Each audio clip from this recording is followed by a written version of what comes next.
Donkey Kong has had quite the lineage for Nintendo. Starting off as the main antagonist in a game with his own name, we were also introduced to who would become the face of Nintendo, Mario. The original Donkey Kong was such a massive success, but it was not until the team over at Rareware released Donkey Kong Country on the Super Nintendo in 1994 that players would actually control Donkey Kong in a platformer of his own where he wasn't the villain. Donkey Kong Country was an absolute masterpiece, getting sequels and further cementing Donkey Kong's importance in the world of gaming. In 1999, Rare brought Donkey Kong to the 3D dimension with Donkey Kong 64. Now, this one was divisive for some, but I was one that always really enjoyed it. Moving forward to the GameCube though, Donkey Kong returned in an unorthodox way, initially as a rhythm game to showcase the bongo controller that Nintendo made. Then, Yoshiaki Koizumi thought of the idea and challenge to how to make a platformer that uses the simplicity of the controller, and hence, Donkey Kong Jungle Beat was created. However, is Donkey Kong Jungle Beat a game that captures the essence of the character, or is there a reason that this title wasn't as successful as Rare's success with the character? Let's find out.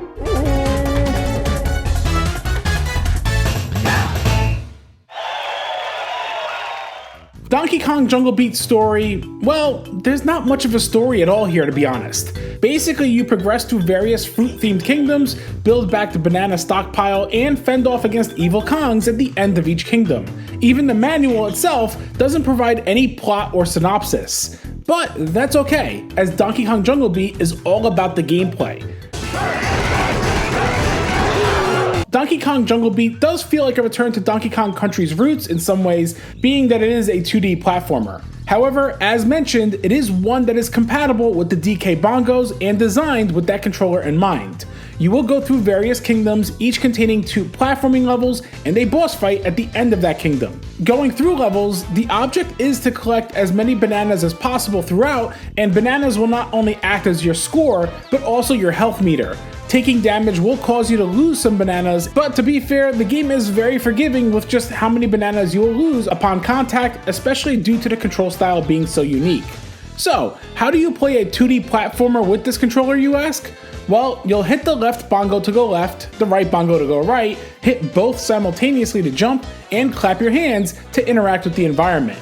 You can hit the bongo going one direction a few times to actually go from walking to running animation, and this helps a bit with the movement control and fine-tuning your platforming. But you will have to continuously tap the bongo to keep moving in that direction.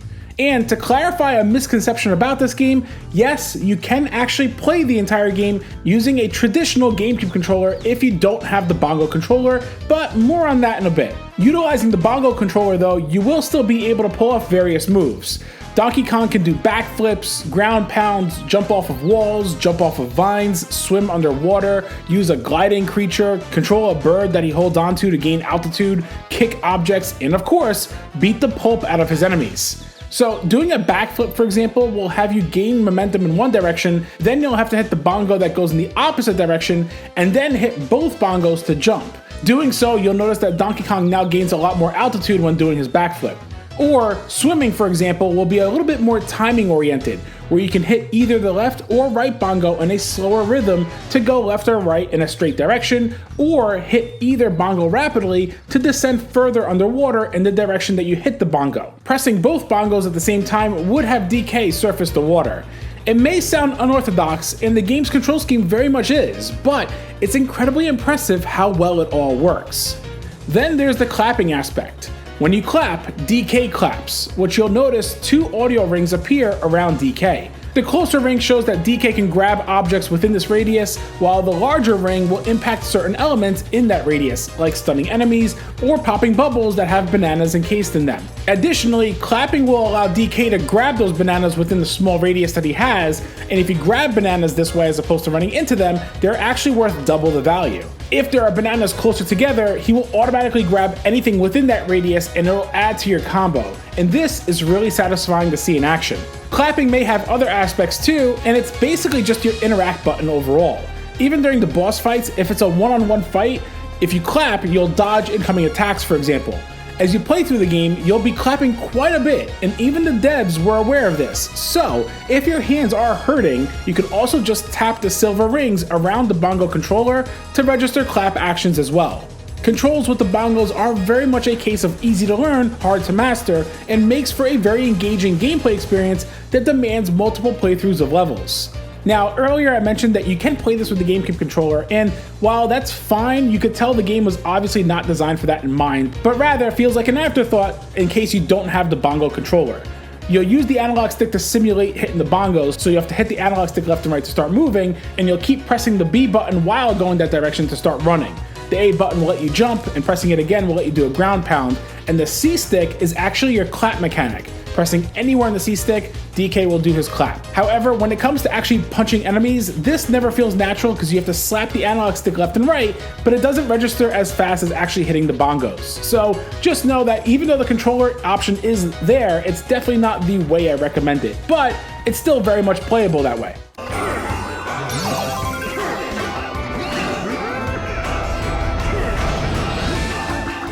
DK Jungle Beat is a 2D platformer at heart, but it implements a combo system to string together. Building up your combo will allow you to increase just how many bananas you can earn while maintaining this, which you can tell from the number of illuminated butterflies circling around DK. You'll lose the combo though, typically when you touch the ground or taking a hit from an enemy. The combo system here is pretty intricate, and it becomes quite addictive to master a level and string it together, but man, does it get really frustrating when you build a combo with a ton of bananas accrued to only take a hit and lose it all. There are a variety of enemies here, and each require their own way of taking them out. Some require stunning them with a clap and then unloading punches once you grab them. Others may simply be taken out by clapping like the smaller creatures, and then there are some that might require spiking an object their way. Then there are segments where you can ride a wildebeest that may test your endurance as to how far you can run and jump long gaps, and the farther you get, the more bananas you're rewarded. Even when underwater, you can ride certain creatures like a whale to get through certain areas. There's just a healthy amount of variety throughout the game to keep you engrossed from start to finish, and each level really does feel unique. The levels in general are very fast for the most part, where you can get to the end goal within 2 to 3 minutes typically, which is usually a massive fruit based on the kingdom name that you're in, and you'll grab it, clap to enter, and then there's a stockpile of bananas to beat the bongos to quick and nab as many as possible within a few seconds, resulting in a stage bonus. But the flow of the whole game overall just feels so smooth, and even seeing the results screen and going to the next stage is seamless and just really fast.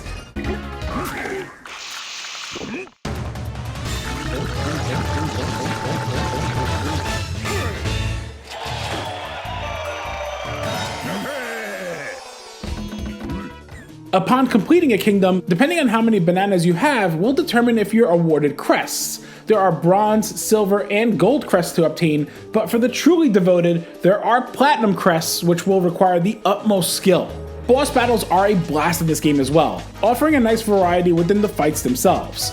Some boss fights have you going toe-to-toe against certain evil Kongs in an almost punch-out style mode where you must time your dodges and counter right back to only go ape on the bongos, beating the crap out of the boss. Others may require a bit more platforming to approach the boss and attack, and others may require throwing pineapple bombs at them. Also, can we just take a moment to appreciate that this is the most satisfying combat in a DK game? I mean, look at how fast and powerful DK's punches are. Why has this fighting style not been replicated in any future Super Smash games?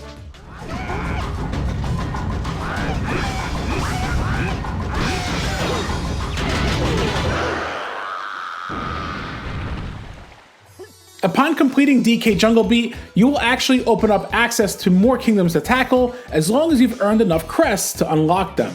These are easily some of the most challenging levels, and in some ways reminds me of how Super Mario Odyssey had players tackle the darker side of the moon as a post-game segment. If you can get enough crests, you can face off against the true version of the final boss as well. It's a nice incentive to go back and try and better your scores. And here's the thing, while DK Jungle Beat will probably take 2 to 3 hours to beat, it's a blast the entire way, and it's easy to find yourself revisiting levels as you master the controls and the mechanics. As innovative as DK Jungle Beat is, though, there are some gripes. First off, while the game is very accessible, know this: you can only play for so long until your hands hurt from beating the bongos and clapping your hands. It's definitely one of those games that you play for a certain duration, but then you really gotta take a break to give your hands a rest. Second, while I'm glad you could use the GameCube controller, it definitely does not feel natural to play using that. Granted, it's entirely playable with it, but beating down enemies requires slapping the analog stick left and right, making this not only less immersive, but it doesn't register the motions as fast as hitting the bongos, and it makes the combat less engaging. Later in the game, there is this bird race, and this was the moment I realized I did not like the controls for flying a bird, as it didn't feel tailored for racing, and hence got pretty frustrated trying to beat these races aiming for first place. Lastly, while I do love the boss battles, I do wish there was more variety in the boss designs themselves. You'll find yourself facing off against the same bosses with just an extra layer of challenge incorporated to them as you progress. Visually, Donkey Kong Jungle Beat is an absolutely beautiful game to look at. Donkey Kong himself is so well animated with fur details, smooth animations, and expressive facial expressions. Even something like the detail of DK approaching the end goal fruit and seeing his mouth wide open and tongue sticking out, showcasing his appetite, it's such a nice touch to detail. Even the level of detail on DK's fur seems to match that of Star Fox Adventures with Fox McCloud's model. The environments are lush with detail, from the vibrant colors of the jungles, to the underwater depths, to the volcanic environments with heat effects, to the icy mountains. The game is just stunning to look at. I like that players see a larger version of DK on the bottom left side of the screen at times when the camera is zoomed out to better understand the actions he's doing based on the controls you're pressing. Everything also runs at a buttery smooth 60 frames per second, and overall, it's just an absolute delight to watch this game in action. It honestly is one of the most stunning games to look at visually for the GameCube. In terms of audio, Donkey Kong Jungle Beat has great sound design. The sound effects of collecting bananas, earning more combo multipliers, to beating enemies to a pulp, to even the sound effects of the menu and completing levels, it just feels very well done and engaging. Even hearing DK's voice is always a joy, whether chest pounding a battle cry, to even chuckling when he gets burned. It just does precisely what it needs to do here. In terms of the soundtrack, what's here definitely matches the gameplay at hand, with the iconic Donkey Kong Country's first level theme, DK Island Swing, remixed as the first level theme here, while many of the remaining tracks are brand new compositions. While the soundtrack isn't super memorable compared to David Wise's compositions with the DK franchise, what's here is still good and captures each level's aesthetic well. Overall, the audio presentation is really good here.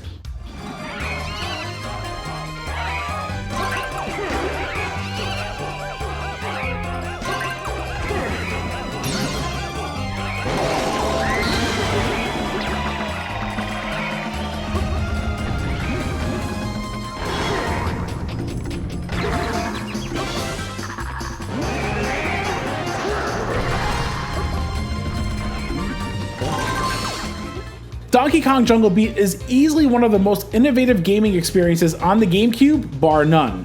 Taking the concept of the bongo controller and finding a way to make a full-fledged 2D platformer out of it, and the fact that it works so well, is quite a feat.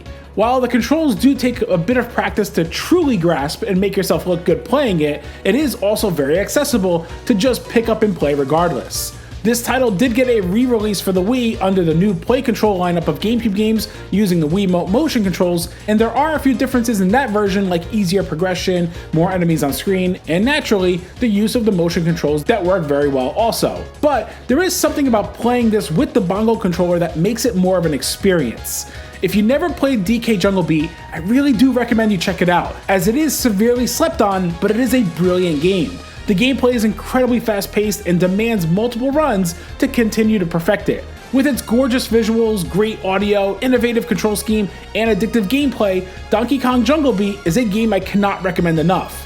Additionally, shout out to my GCG Nation enthusiasts, Local S'mores Pop-Tart, Retro Wolf, and Alejandro Mendoza for further supporting the channel. If you really enjoy the content and are interested in further supporting the channel, click that join button, and for $2 a month, you'll get early access to videos, membership shoutouts and videos, and exclusive icons that I made that go next to your username when commenting. Additionally, I want to give a quick shout out to my good friend Lane Dad for sending me the bongo controllers as a gift, which I finally got to utilize for this episode. If you haven't checked out his channel, be sure to do so, especially if you're a fan of sports games, as he is very much passionate about reviewing those and does a phenomenal job. I will leave a link to his channel in the description down below, so be sure to check him out as well. I hope you all enjoyed, and I will catch you all in the next episode, GCG Nation.